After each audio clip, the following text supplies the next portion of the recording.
Bonjour à tous. Donc effectivement, en conférence introductive, nous avons la chance d'accueillir Hans Pinguin qui va nous parler donc du duo infernal, de la polymédication et de la polypathologie. Donc le duo infernal n'est peut-être pas celui auquel vous pensiez. Donc Hans Pinguin, très connu pour ceux qui travaillent dans le domaine de la gériatrie, est pharmacien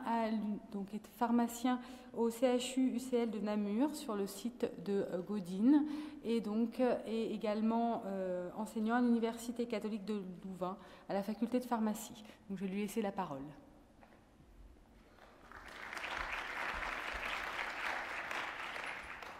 Merci Christelle, merci Bertrand, bonjour à tous et merci aux organisateurs de m'avoir convié à ce congrès. C'est avec grand plaisir que je vais rester les 3 jours avec vous. Je me réjouis des différentes sessions et de tout le dynamisme que vous avez mis dans l'organisation.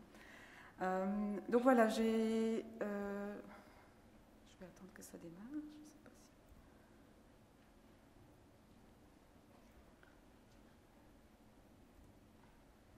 Je ne sais pas si c'est moi qui dois faire quelque chose.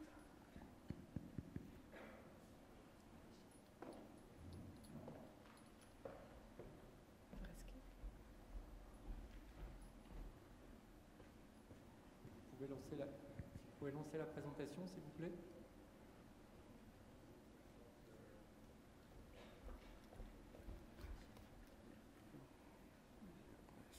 C'est le truc, ça. Non, c'est pas moi.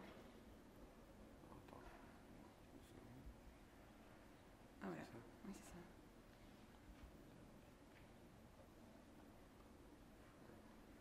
Merci.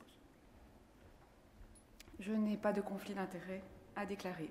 Alors un tout petit peu de géographie, Christelle m'a déjà présenté, mais donc je partage mon temps de travail entre 2 endroits. Je vais prendre la souris ici.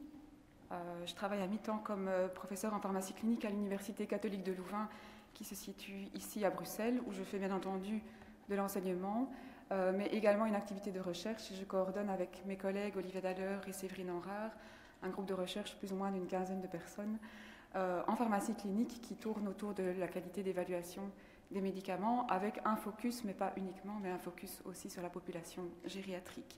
Et puis je travaille au CHU UCL Namur, qui est un hôpital universitaire dans la région de Namur, donc partie francophone, hôpital universitaire de 450 lits, où je suis responsable du service de pharmacie clinique qui est constitué de 7 pharmaciens hospitaliers cliniciens avec en plus différents internes et autres stagiaires.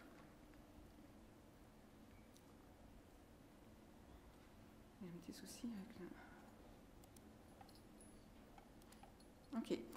Le titre du congrès est « Accompagnons le patient dans son parcours de soins ». Et on a choisi ici pour cette conférence introductive de parler plus particulièrement du patient avec multimorbidité et polymédication. Je pense que le choix est assez évident. Ce sont des patients pour lesquels il y a un intérêt particulier pour nous en tant que pharmaciens de participer à la prise en charge et d'optimiser la prise en charge thérapeutique plus particulièrement. Et on va parler de duo infernal. Alors qu'est-ce que je sous-entends par duo infernal? Je le vois sous 2 facettes différentes. Premièrement, un duo infernal qui peut être infernal pour le patient. On sait, je vais revenir là-dessus, que le patient avec multimorbidité et polymédication est sujet à quand même un risque élevé de problèmes liés à l'utilisation des médicaments. Mais c'est aussi peut-être un duo infernal de notre point de vue à nous en tant que pharmaciens. Pourquoi? Parce que ce sont des situations où peut-être on ne parvient pas toujours à optimiser la prise en charge, pas à cause de la polypathologie et de la multimorbidité, mais à cause d'autres duos dont je vais vous parler dans la suite de cette discussion. Donc on va commencer avec le premier duo, mais on va en voir d'autres par la suite. Je parlerai ensuite de déprescription parce que je pense que c'est une thématique qui illustre bien les différentes choses que j'aurais abordées avant. Et puis on terminera avec certaines choses dans le viseur, surtout du point de vue recherche en pharmacie clinique et en soins pharmaceutiques. Je voudrais montrer ce qui nous attend pour l'avenir. Voilà, on va essayer donc de prendre un petit peu de hauteur. On ne va pas faire une revue de la littérature sur la morbidité et la polymédication, mais on va essayer de voir un petit peu différentes facettes qui nous intéressent en tant que pharmaciens dans notre travail de pharmacie clinique. On va commencer avec la facette multimorbidité et polymédication, un duo infernal souvent vu de façon relativement pessimiste, comme on peut le voir sur l'image ici. C'est vrai que ces patients avec 4, 5, 6 comorbidités chroniques et qui prennent 10, 15, parfois 20 médicaments On n'a pas forcément toujours envie d'être à leur place, et il y a certaines raisons pour ça. Pas mal de données qui montrent que multimorbidité, alors j'utilise le terme multimorbidité plutôt que polypathologie, on pourrait utiliser l'un ou l'autre, multimorbidité est le terme le plus utilisé aujourd'hui dans la littérature, et fait donc référence à la présence d'au moins 2 comorbidités chroniques, par exemple hypertension et diabète. Donc on sait que la multimorbidité engendre de la polymédication, et j'y reviendrai après, et on sait que ce duo engendre une série de choses relativement délétères pour le patient, avec une liste qui n'est certainement pas exhaustive ici, mais donc on a quand même pas mal de données dans la littérature qui montrent que ça augmente le risque de problèmes liés aux médicaments, de médicaments dits potentiellement inappropriés, notamment ces stops et ces starts que certains d'entre vous connaissent très probablement chez les personnes âgées. Ça augmente le risque d'effets secondaires et également d'interactions médicamenteuses. Ça augmente le risque de mauvaise compliance et si on se met à la place des patients, on peut très bien les comprendre. Ça augmente les coûts pour le patient mais aussi pour la société et on est tous, que ce soit en Belgique ou en France, contraints aujourd'hui à fonctionner dans un système de sécurité en soins de santé qui est de plus en plus limitatif et restrictif, notamment par rapport à certains remboursements. Et ça augmente aussi le risque de sous-prescription. Au plus il y a des médicaments, peut-être au moins on a envie d'en rajouter un supplémentaire pour traiter ou prévenir une autre pathologie chronique. Donc voilà, en ce sens-là, on peut considérer que c'est un duo infernal parce que c'est un duo qui n'est pas forcément facile à gérer. Ceci dit, ce n'est probablement pas aussi simple que ça et on ne peut peut-être pas dire que la polymédication est coupable de tous les maux pour ces patients avec multimorbidité.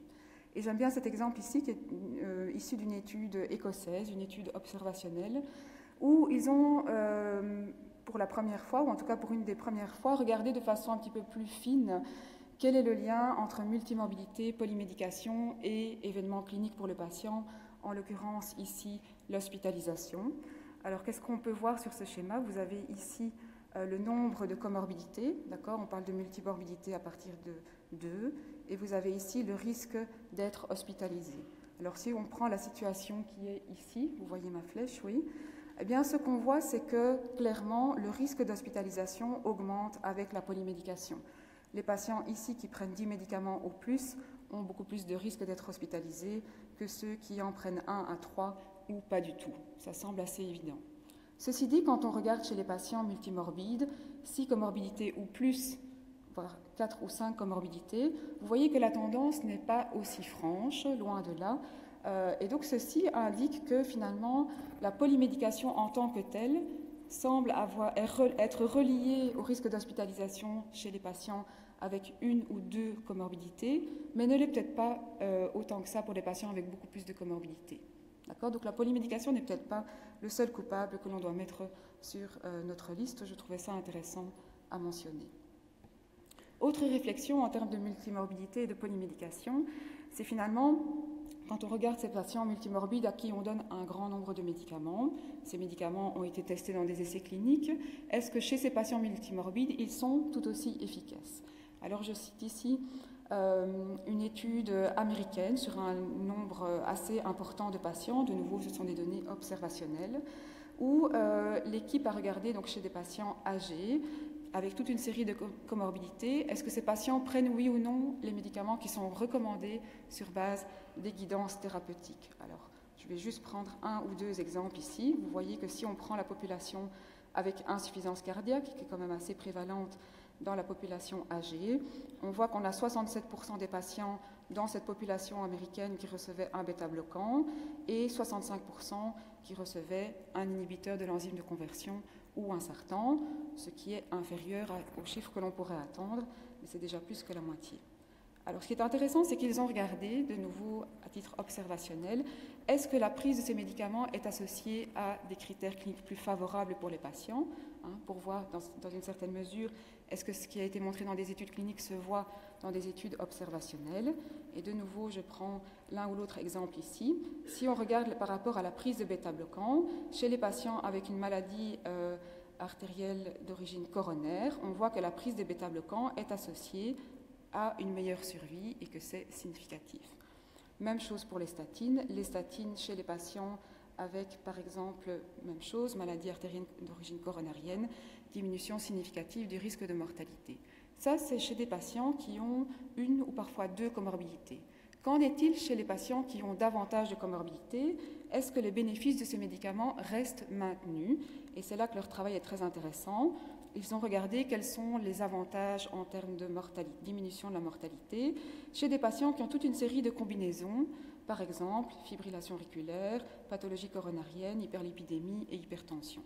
Ce qu'on voit ici, c'est que la tendance reste globalement favorable, sauf chez certains groupes de patients, aussi bien pour l'utilisation des bêta-bloquants que pour les statines. Donc on continue de constater une diminution de la mortalité qui, cependant, n'est plus toujours significative chez des patients avec de nombreuses comorbidités.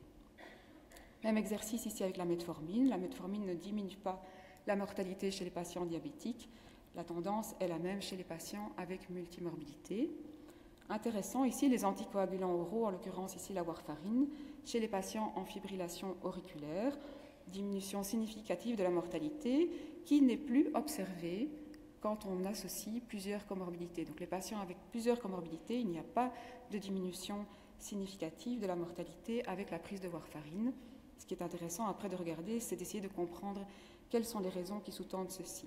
Donc ce genre d'étude est très intéressante parce que progressivement, ces études sont relativement récentes, elles vont nous aider à pouvoir faire de meilleures recommandations finalement sur la prise en charge médicamenteuse chez patients avec de multiples comorbidités. Une des grosses difficultés auxquelles on est confronté, c'est que, vous le savez probablement, dans les essais randomisés contrôlés qui sont réalisés aujourd'hui et qui mènent notamment à la mise sur le marché de nouveaux médicaments, ces patients âgés multimorbides, âgés ou non âgés d'ailleurs, sont souvent exclus.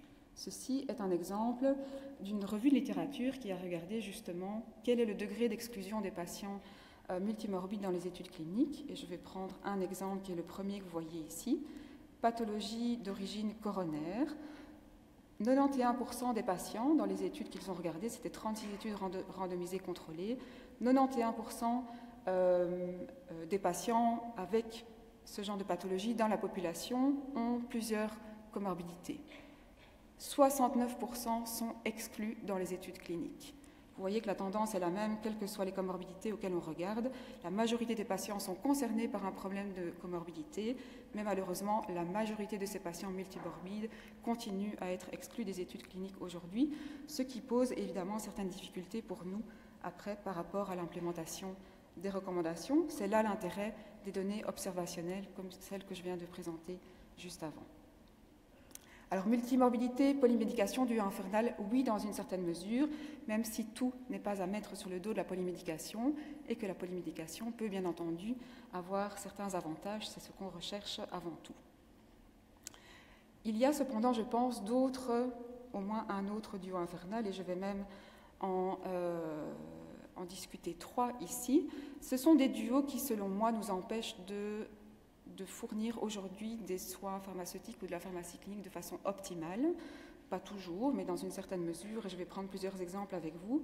Et ce sont des duos qui touchent à certaines des facettes du cube que vous avez reçu et qui étaient présents également sur le site de la SFPC si vous êtes connectés ces derniers jours pour voir les informations sur le congrès. Le premier duo auquel je voudrais faire référence, c'est la problématique de la multimorbidité et des guidances thérapeutiques, en continuité de ce que j'ai déjà dit avant. Vous le savez, le but d'une guidance, c'est d'améliorer la prise en charge des patients, dans notre sujet pour aujourd'hui, des patients avec maladies chroniques. Donc le but, c'est de faciliter la prise de décision par le médecin et par le pharmacien et assurer une meilleure prise en charge. Le problème, c'est que, encore beaucoup trop aujourd'hui, les guidances sont faites pour des maladies avant tout et pas pour des patients. D'accord ? Donc les guidances sont en général très forts en silo, la guidance de l'insuffisance cardiaque, la guidance du diabète, la guidance de l'hypertension. Et les guidances ne prennent pas suffisamment en compte différents facteurs comme la multimorbidité, l'espérance de vie du patient ou les préférences, et ça j'y reviendrai un petit peu plus tard. Il est donc pour nous parfois très difficile de savoir quelle est la bonne équation. Pour un patient avec une plus une maladie, est-ce que la meilleure recommandation est de proposer 2 plus 3 médicaments ou 2 plus 3 moins 1 puisqu'il y en a un qui ne convient pas quand on met les deux maladies ensemble. Alors je voudrais aussi montrer quelques exemples relativement récents par rapport à ça. Ceci est très petit, vous ne pouvez peut-être pas le lire. Je vais vous guider dans ce tableau. C'est un tableau qui prend le cas d'un patient avec hypertension, fibrillation auriculaire, arthrose, et dépression modérée persistante, une situation finalement relativement banale, et qui liste quelles sont les recommandations issues de chaque guidance thérapeutique pour l'hypertension. Un antagoniste calcique, un IECA, peut-être un thiazidique. La fibrillation auriculaire va mener à la prescription d'un bêta-bloquant, peut-être de la digoxine et un anticoagulant. L'arthrose, du paracétamol et peut-être un INS. Et la dépression, peut-être un ISRS. Cette colonne-ci met en évidence toute la problématique des interactions, notamment médicamenteuses, qui vont être générées par le fait de suivre chaque recommandation une à une. Est-ce que le fait de recommander un ISRS est vraiment une bonne idée, sachant que le patient peut-être va être anticoagulé et va peut-être par ailleurs prendre un INS par voie topique ou orale pour son arthrose. Ceci montre que la problématique de l'application des guidances à des patients avec multimorbidité reste aujourd'hui un réel problème. Et l'équipe de Carvalho-Hughes ici a regardé par rapport à différentes guidances NICE. Donc NICE, pour ceux qui ne connaîtraient pas, est une association anglaise qui a pour but de faire des recommandations aux professionnels de soins de santé, qui est assez pionnière quand même dans l'élaboration des guidances thérapeutiques. Et ici, ils ont regardé par rapport à plusieurs guidances NICE, et je vous montre ici la dépression, le diabète et l'infarctus du myocarde. Dans quelle mesure ces guidances prennent plus ou moins bien en compte aujourd'hui la problématique de la multimorbidité? La réponse est pas si mal, et probablement mieux que certaines autres guidances qui existent, parce que NICE est quand même assez leader dans le développement des guidances, mais peut mieux faire. Par exemple, au niveau de la dépression, ils discutent très bien la prise en charge de la dépression chez des patients avec d'autres comorbidités, mais par contre, au niveau du patient avec infarctus du myocarde, ils discutent relativement peu la problématique de l'utilisation de la statine chez un patient avec une comorbidité multiple et une espérance de vie relativement faible. D'accord ? Donc il y a quand même encore pas mal de progrès à faire. Je vous avoue que je n'ai pas été voir dans les guidances de la HAS pour voir dans quelle mesure ils prennent en charge la question de la comorbidité. Mais voilà, peut-être que certains d'entre vous ont déjà regardé plus particulièrement à ça. Ceci dit, il y a quand même du progrès, et toujours NICE, pour les citer, a sorti il y a 2 ans maintenant une guidance spécifiquement adressée à la prise en charge du patient avec multimorbidité. Alors, ce n'est pas cette guidance-là qui va vous dire si oui ou non vous devez anticoaguler le patient avec fibrillation auriculaire. C'est une guidance qui donne des recommandations relativement générales, un petit peu de bon sens, mais pas que ça, sur comment est-ce qu'on prend en charge un patient avec multimorbidité. Alors, j'ai surligné ici quelques éléments qui me paraissent intéressants à mentionner. C'est qu'il faut prendre en compte la complexité de la personne âgée, qu'il faut encourager ces personnes à clarifier qu'est-ce qui est important pour elles, et ça j'y reviendrai par la suite. Qu'est-ce qui compte pour vous? Quelles sont vos priorités? Parce que ça va nous aider, nous aussi, à prioriser certains choix thérapeutiques. Et puis, il y a toute une partie qui traite de la révision de la médication chez ces patients-là, et notamment la question de l'utilisation des médicaments à visée préventive chez des patients pour lesquels la diminution, en tout cas l'augmentation de l'espérance de vie n'est pas en soi toujours un objectif important. Ça, c'était le premier autre duo infernal. Le deuxième que je souhaiterais discuter avec vous, c'est le duo médecin-pharmacien, ou de façon plus globale, le duo autres professionnels de la santé pharmacien. Vous savez très probablement comme moi que si on veut faire des soins pharmaceutiques et la pharmacie clinique de façon optimale, il est inutile de vouloir faire ça dans notre coin. La communication et la collaboration avec le médecin est absolument indispensable.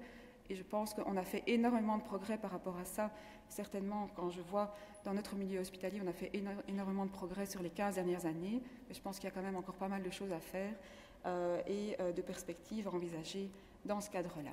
Alors, je vais prendre à nouveau quelques exemples ici. Le premier que je prends, c'est celui d'un travail de recherche qui a été fait par Barbara Sneyer, donc une ancienne doctorante chez nous, qui est une pharmacienne qui travaille plus particulièrement aux soins intensifs et qui a consacré son travail de thèse à la thématique du suivi des recommandations aux soins intensifs, plus particulièrement par rapport à l'analgosédation. Vraiment dans l'idée que notre travail de pharmacie clinique, c'est aussi d'essayer de faire en sorte que le médecin applique mieux les guidances thérapeutiques qui existent. Et dans le domaine de l'analgosédation, il en existe certaines qui sont quand même assez solides, notamment l'utilisation d'échelles pour mesurer l'analgésie et la sédation, l'utilisation de protocoles et ce qu'on appelle également l'arrêt quotidien de la sédation. Je ne vais pas rentrer dans les détails du sujet ici. Mais le travail qu'elle a fait a permis de montrer, sur base d'une enquête nationale, que les recommandations ne sont quand même pas très bien suivies dans la majorité des unités de soins intensifs en Belgique. Et la partie la plus intéressante du travail a été d'essayer de comprendre pourquoi. Et donc, via une recherche quantitative et qualitative, elle a pu identifier toute une série de barrières qui empêchent le médecin, l'infirmier, les autres soignants de mettre en place et de suivre ces différentes recommandations pour des raisons bonnes ou moins bonnes, mais en tout cas des raisons qui existent et qui sont liées aux professionnels, aux guidances ou à l'organisation des soins. Ceci n'a pas pour but de dire « voilà, on vous trouve de bonnes ou de moins bonnes excuses pour ne pas suivre les guidances ». Ceci a pour but de dire « qu'est-ce que moi, après, je vais pouvoir faire en tant que pharmacien pour, en collaboration avec les autres soignants, essayer de travailler ces barrières pour, in fine, avoir un meilleur suivi des recommandations ». Je pense que ça, c'est vraiment une démarche importante dans notre travail aussi. Et ceci était la dernière dia de la présentation de sa thèse. C'était une conclusion un petit peu personnelle de sa part. Et c'était de se dire, finalement, ce travail m'a permis de me dire qu'on doit encore aller davantage pouvoir se mettre dans les chaussures des autres. Ce n'est pas le tout d'être présent dans l'unité de soins, c'est déjà une grande avancée, mais on peut être présent encore plus et quelque part pouvoir se mettre encore plus à la place des autres pour essayer de comprendre quelles sont leurs barrières, quelles sont leurs contraintes et pouvoir au final travailler encore de façon plus synergique ensemble. Le deuxième exemple est un exemple plus spécifique à l'ambulatoire puisque ce congrès avait pour but aussi de s'adresser aux pharmaciens en officine ouverte au public. Et je repris ici un exemple d'une étude allemande qui a travaillé la question de la communication entre le pharmacien officinal et le médecin généraliste. Alors je suis persuadée qu'on aurait pu montrer le même genre de données si on avait fait cette étude en Belgique et très probablement en France aussi. Ils ont fait une série de focus group et d'interviews pour identifier justement certaines barrières à la communication. Ils ont identifié une série de facteurs internes comme le problème de la confiance entre professionnels de santé, le fait que le médecin généraliste et le pharmacien d'officine ne se connaissent pas, et je pense que ça reste encore aujourd'hui un énorme problème, le manque de motivation, le manque de compétences. Et j'ai repris ici deux quotes qu'ils ont citées dans leur article, il y en a d'autres, mais que je trouve assez illustratives. La première dit, c'est un médecin qui parle, « Après 15 ans de pratique, j'ai enfin pour la première fois rencontré le pharmacien qui travaille à 500 mètres de chez moi. » Voilà, je pense que c'est des choses clairement qui arrivent encore aujourd'hui. Et une deuxième personne qui dit, un médecin qui s'adresse au pharmacien et qui dit « Honnêtement, je ne savais pas du tout que vous faisiez de l'éducation pour les patients, pour les apprendre à utiliser correctement leur dispositif d'inhalation. » Chez nous aussi, on a aujourd'hui une rémunération pour le pharmacien d'officine pour pouvoir éduquer les patients par rapport à leur dispositif d'inhalation. Le nombre de médecins qui ne connaissent pas encore aujourd'hui ce système est énorme. Il y a vraiment un travail pour les pharmaciens de pouvoir aller sortir de chez eux et aller expliquer le travail qu'on fait. Voilà, je pense que c'est vraiment un des messages ici, c'est vraiment de pouvoir sortir de chez soi. Parfois, la première fois qu'on le fait, ça peut s'apparenter à ce que vous voyez sur l'image ici. On a tous le souvenir de la première fois peut-être où on a été en unité de soins, où on a été en contact direct avec le médecin. Mais je pense que c'est vraiment quelque chose d'indispensable, qu'on a déjà pas mal fait en milieu hospitalier, pour lesquels il y a encore un énorme challenge, je pense, en milieu ambulatoire. Mais c'est vraiment quelque chose qui me semble vraiment indispensable. Alors ça peut se faire de différentes façons. Je vais montrer 3 exemples de choses qui existent chez nous aujourd'hui. Je prends l'exemple de la Belgique, puisque c'est celui que je connais le mieux. Alors le premier, c'est dans le cadre d'un programme de formation qu'on a mis en place dans notre université, qui s'appelle un certificat d'université en soins pharmaceutiques, qui est un certificat qui s'adresse particulièrement aux pharmaciens en officine ouverte au public qui souhaitent développer leurs compétences en soins pharmaceutiques. Majoritairement des pharmaciens diplômés depuis au moins 10 ans, voire beaucoup plus, et qui n'ont pas forcément eu toute la même formation qu'ont nos étudiants aujourd'hui. Dans le cadre de cette formation, on oblige, entre guillemets, les pharmaciens d'officine à faire 3 jours de stage ou d'observation en dehors de leur officine. Et donc, ils doivent monter un projet pour lequel ils vont, par exemple, passer une journée avec un médecin généraliste, une journée dans une maison de repos, une journée avec une infirmière à domicile, etc., en fonction du projet qu'ils souhaitent monter pour eux-mêmes, mais vraiment pour les faire sortir de leur pharmacie.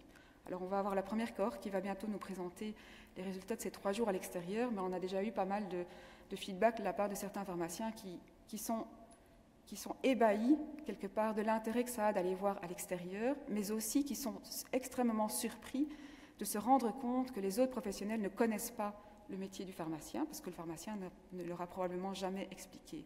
Et donc il y a vraiment une opportunité là pour sortir de chez soi et aller expliquer aux autres ce qu'on fait et aussi comprendre mieux le travail des autres. Je pense que les soins pharmaceutiques, ça passe par là également.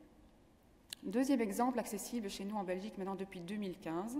Donc l'assurance maladie qui s'appelle l'INAMI chez nous finance maintenant des programmes de ce qu'on appelle les programmes de concertation médico-pharmaceutique, donc CMP, MFO, dont l'objectif est d'optimiser les soins dispensés aux patients, donc c'est un objectif patient, mais via une coordination des missions respectives des médecins et des pharmaciens par rapport à la prescription, la délivrance et l'utilisation sans risque des médicaments. Alors c'est surtout conçu pour l'ambulatoire, mais il est précisé que des médecins hospitaliers ou des pharmaciens hospitaliers peuvent aussi être impliqués dans la concertation.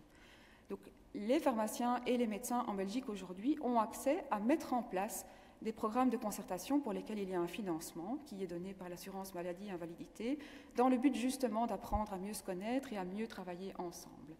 Alors, si on va sur le site de l'INAMI, ces programmes sont disponibles pour tout le monde, j'ai envie de dire, et il existe du matériel de support pour aider les gens du terrain justement à mettre en place ces concertations. J'ai pris ici 2 exemples, il y en a d'autres. Le premier, c'est une concertation sur un sujet très simple, mais c'est probablement par là qu'il faut commencer, sur la bonne collaboration par rapport à la disponibilité et à la communication, aux accords concernant la prescription et à la problématique de la prescription sous DCI et à la substitution. Deuxième exemple, plus clinique et plus ciblé ici, approche multidisciplinaire pour un bon usage des nouveaux anticoagulants oraux. Donc voilà, là on a vraiment une opportunité qui n'est pas encore saisie à 100% par les pharmaciens, il faut bien le dire, mais enfin ça démarre progressivement, pour favoriser la concertation entre le médecin et le pharmacien en ville. Et alors le dernier exemple que je prends ici pour cette concertation médico-pharmaceutique est un exemple en maison de repos et de soins que vous appelez EHPAD en France. Donc c'est l'exemple d'un projet, d'une étude randomisée contrôlée en cluster que nous avons fait, qui est à présent terminée, qui s'appelle l'étude Common. Common, vraiment dans l'idée de common, on va travailler ensemble, le médecin, le pharmacien et l'infirmier pour les patients qui se trouvent en maison de repos et de soins. Et donc c'est une étude où on a mis en place une intervention complexe avec une partie formation, une partie concertation locale et une partie révision de médication à laquelle le pharmacien participait avec le médecin généraliste et l'infirmier. On a montré des résultats significatifs par rapport à la qualité de la prescription, ça devrait être publié dans le courant de l'année, on l'espère.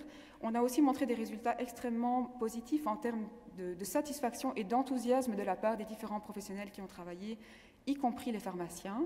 Mais nos résultats, notamment sur base des interviews qu'on a fait, nous montrent qu'il y a encore pas mal de chemin à parcourir. Il y a beaucoup de textes ici, ne le lisez pas, je vais le faire pour vous.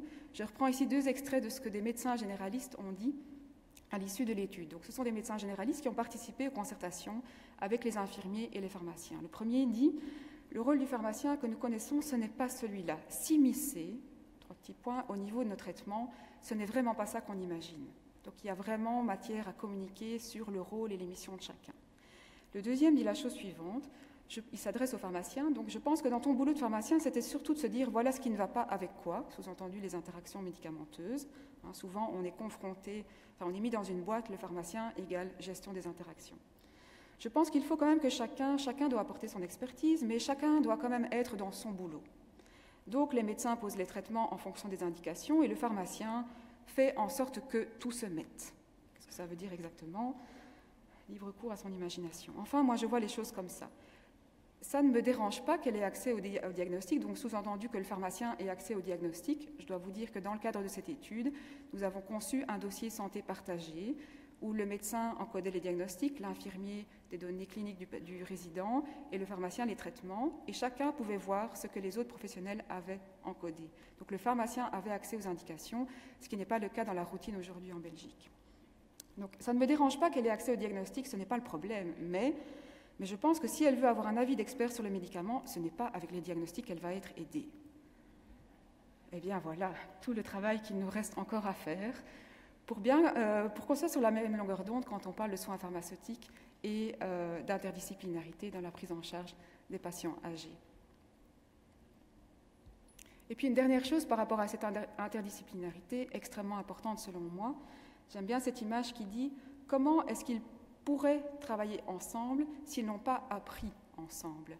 Et donc je pense qu'il y a un énorme défi par rapport à l'interdisciplinarité qui doit être travaillée dès les bacs et les masters. Alors dans vos universités, c'est certainement le cas à Lille, c'est un peu le cas chez nous aussi, il y a certaines initiatives pour essayer, dès les bacs et les masters, de mettre ensemble, notamment les médecins et les pharmaciens, dans certains cours, dans certains séminaires, dans certains exercices, etc. Mais c'est encore, de mon point de vue, en tout cas sur la situation que je connais chez nous, beaucoup trop timide comme initiative.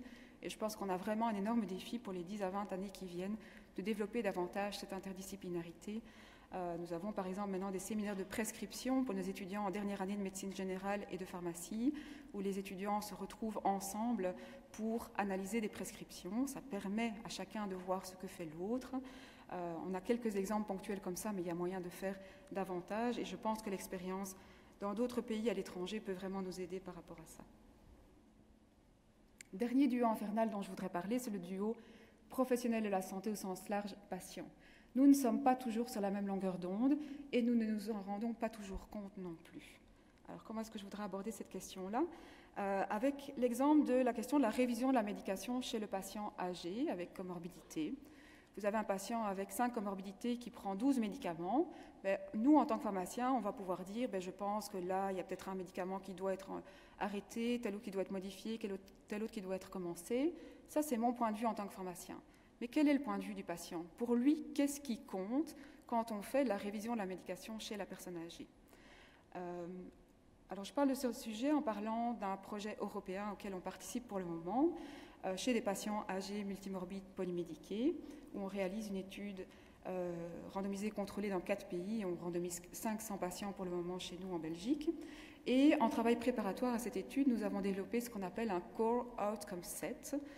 J'avoue, je ne sais même pas s'il existe une traduction officielle en français. Qu'est-ce que ça veut dire un Core Outcome Set ? Quand on se place dans un contexte d'une étude clinique de révision de la médication, qu'est-ce qu'on va mesurer comme critère d'évaluation ? Vous pourriez penser peut-être la mortalité, peut-être les hospitalisations, peut-être d'autres choses. Le Core Outcome Set définit, quand on fait une étude clinique sur un sujet particulier, quels sont les outcomes qu'on doit au minimum absolument mesurer, sous-entendu, des outcomes qui comptent pour nous en tant que professionnels, pour les chercheurs, mais aussi pour les patients. Il existe toute une méthodologie, la rhumatologie a vraiment 15 ans d'avance sur tout le monde là-dessus par rapport au Core Outcome Set. Mais donc on a fait ce travail pour ce sujet révision de la médication chez les personnes âgées. On a fait une revue de la littérature, on a fait des interviews avec des professionnels, des patients et des chercheurs. Et puis on a fait une méthode de consensus Delphi international. C'est Jean-Baptiste Beuscar, qui est gériatre ici à Lille, qui a travaillé avec nous sur ce projet. Qu'est-ce qu'on a observé par rapport à cette problématique patients et professionnels pas toujours sur la même longueur d'onde? Ce qu'on a observé qui était vraiment intéressant, c'est que pour certains outcomes, et ceci est la liste finale du Core Outcome Set, il y a 7 outcomes qui ont été validés. Pour certains outcomes, tout le monde est sur la même longueur d'onde. Sous-entendu, quand on fait une révision de la médication, ce qu'on veut mesurer, donc ce qu'on pense qui est important, c'est de réduire les hospitalisations liées aux médicaments.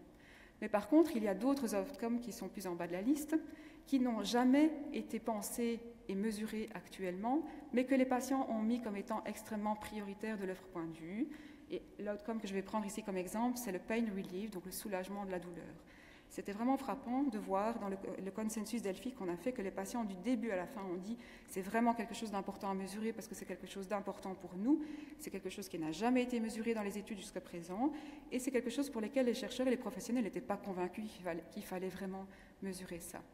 Donc c'est une façon de vous montrer que je pense dans notre pratique, je parle pour moi mais je pense que ça devrait parler à d'autres aussi, je pense qu'on a vraiment encore beaucoup de progression à faire dans la prise de décision partagée et dans le travail qu'on fait, aussi pouvoir systématiquement se poser la question et poser la question au patient « What matters to you ?» comme on dit en anglais, donc qu'est-ce qui compte pour vous?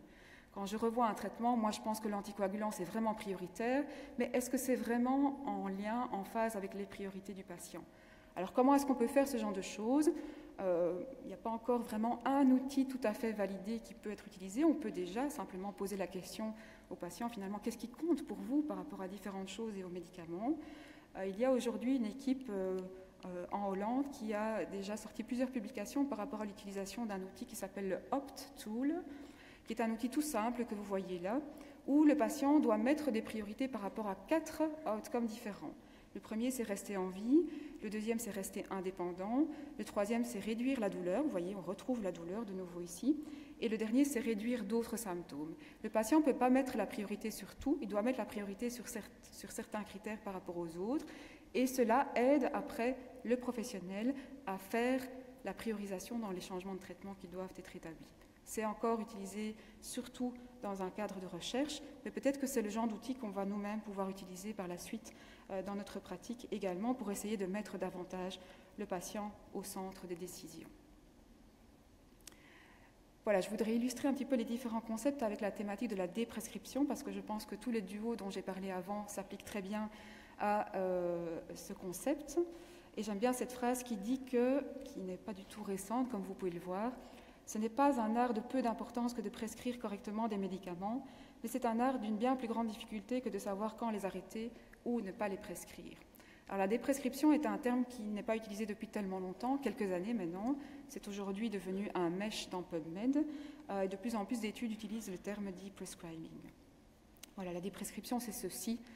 Cette dame qui dit à son médecin « Je me sens beaucoup mieux depuis que je suis tombée à court de tous les médicaments que vous me prescrivez. » Voilà, petit clin d'œil.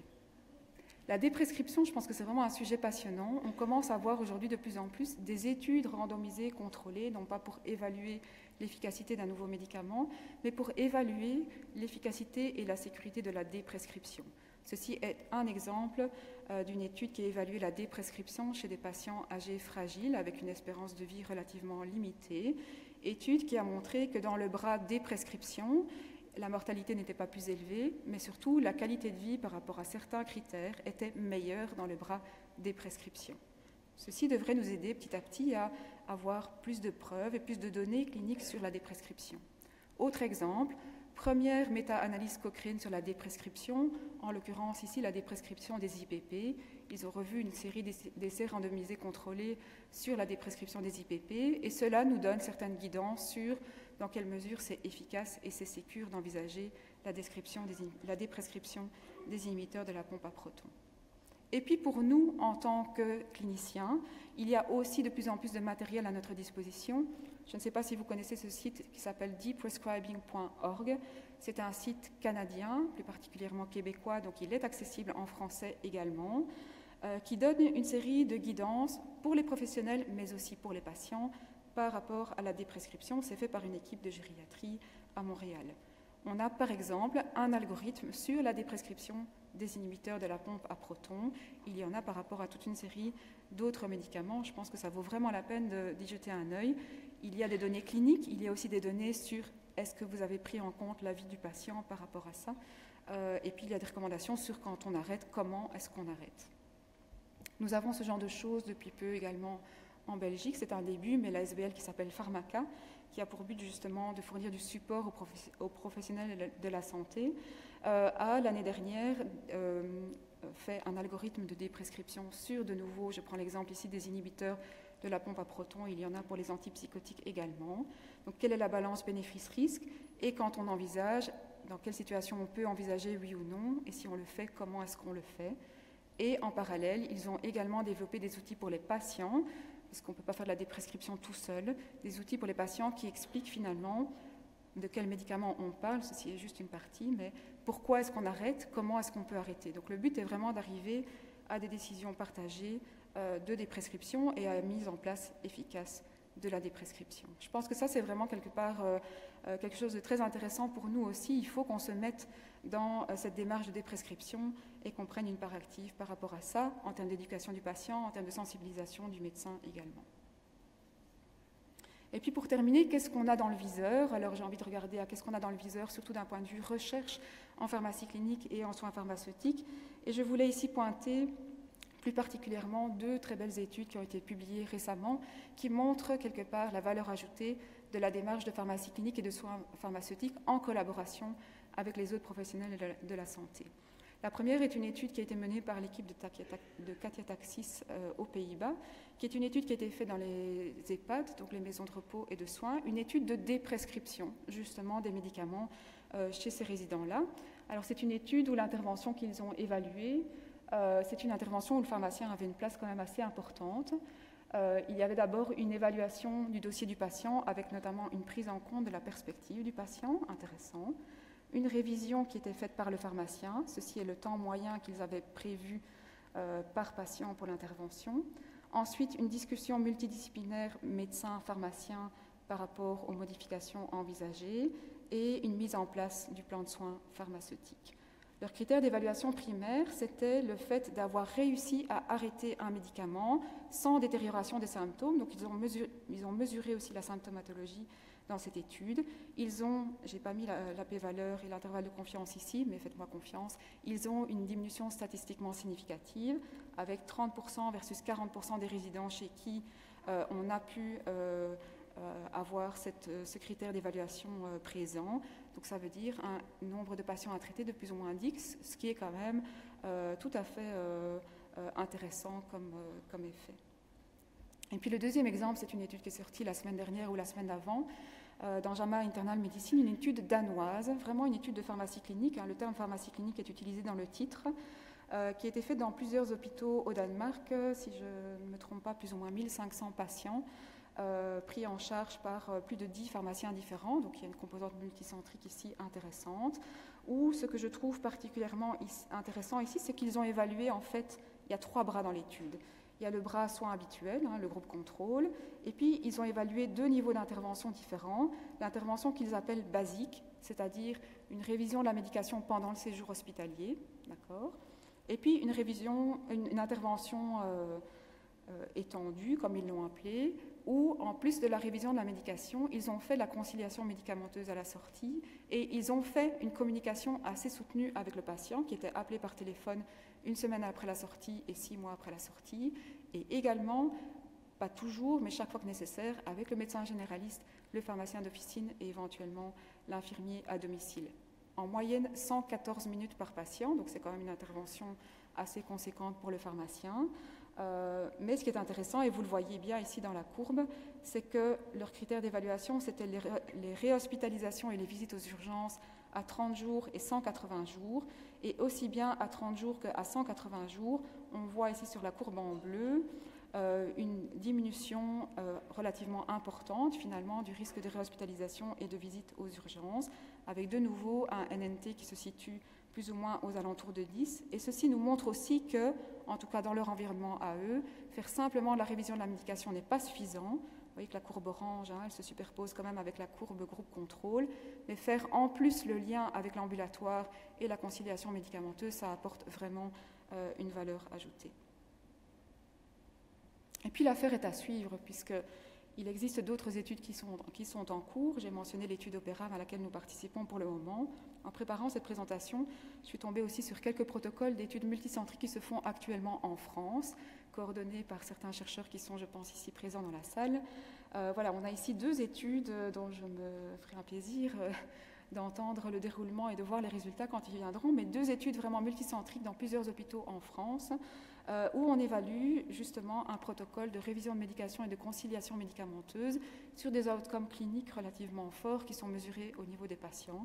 Études avec plusieurs centaines, voire plus de 1000 patients qui sont prévus. Donc je pense qu'on est sur le bon chemin. Je crois que ceci n'est pas un mirage, et je terminerai avec une petite image bien belge qui nous dit que finalement ça ne va peut-être pas si mal que ça, on a encore pas mal de choses à faire. Les différentes opportunités que j'ai citées ne sont pas des mirages, et je pense qu'on a encore une belle route devant nous, et j'espère que le congrès sera une belle opportunité pour chacun d'entre nous pour pouvoir réfléchir davantage à l'évolution dans nos pratiques de soins pharmaceutiques et de pharmacie clinique. Je vous remercie pour votre attention.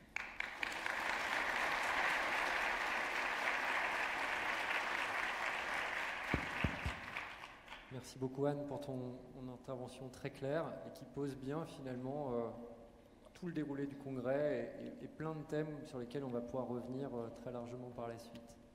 Donc on est bien sûr très pris par le temps. De ce fait, c'est un peu compliqué de vous donner la parole pour des questions. Anne vous l'a dit, elle va rester pendant 3 jours, donc elle aura certainement tout le loisir également de répondre à vos questions. Il y a également des ateliers auxquels tu participes, Anne, et je pense que ce sera également l'occasion de poser une question. Moi, je voulais juste en poser une. C'est finalement si on veut commencer cette activité révision médicamenteuse, j'ai envie de dire de revoir le traitement tel que tu l'as proposé. Tu as montré que ça prenait un certain temps. Finalement, quelle serait la porte d'entrée et est-ce qu'il faut prioriser les patients et est-ce qu'on a des pistes aussi par rapport à ça, puisque c'est un point que tu n'as pas abordé, mais juste en quelques mots, et puis ensuite on clôturera cette session. La question de prioriser les patients, c'est pas si facile que ça d'y répondre. Quand on regarde ce qui est fait actuellement, c'est surtout on priorise par rapport à un nombre de médicaments qui sont pris, ou on priorise par rapport à un nombre de comorbidités, finalement que ce soit l'un ou l'autre. On pourrait peut-être simplement prioriser par rapport à un nombre de comorbidités finalement, c'est souvent associé à la polymédication. C'est la chose la plus fréquente. Je pense qu'il y a matière à probablement évoluer par rapport à ça, et on voit de plus en plus certains autres index qui sont utilisés, plus des index pas seulement de polymédication, mais de complexité par rapport à la prise en charge médicamenteuse. Il y a notamment l'index MRCI, index de complexité de la médication, j'ai oublié une partie dans l'intitulé, mais qui prend en compte le nombre de médicaments, mais aussi le nombre de prises journalières et la présence éventuellement, dans certaines mesures, du fait que ce soit un médicament plus à risque élevé ou à risque moins élevé. Donc, il y a des perspectives pour essayer d'affiner un petit peu plus la priorisation des patients, même si ce n'est pas si simple à mettre en place aujourd'hui. Merci Anne. Donc merci à tous. On va devoir clore cette conférence introductive. Merci pour l'immense qualité de la présentation et finalement de cette ouverture du congrès, puisqu'on a abordé le duo professionnel de santé pharmacien, le duo professionnel de santé patient. Donc tous ces éléments seront abordés à travers différentes conférences plénières et également ateliers. Donc on vous invite à travailler et à participer activement à ces séances. La prochaine conférence plénière aura lieu à 13h30 et là on est en parfaite continuité à la présentation puisqu'on parlera des attentes et des besoins des acteurs du soin par rapport à l'équipe pharmaceutique, où on aura différentes interventions pour répondre à cette question. Et petite information d'ordre logistique, certaines personnes ont des présentations e-forum, donc c'est de 12h30 à 13h, c'est dans la zone des posters. Vous aurez donc 3 sessions en parallèle, donc vous aurez un écran qui vous indiquera où se déroule votre session, il y aura un modérateur qui sera là, et les personnes qui n'ont pas de présentation e-forum, qu'elles n'hésitent pas à aller écouter. Et donc vous aurez, on va dire, une distribution également du repas dans cette zone. Donc ne vous dites pas si j'y vais, je ne vais pas manger. Si, il y aura, tout a été prévu pour que les e-forums aient un auditoire à la hauteur des travaux qui ont été présentés au congrès. Bon congrès et bonne continuation.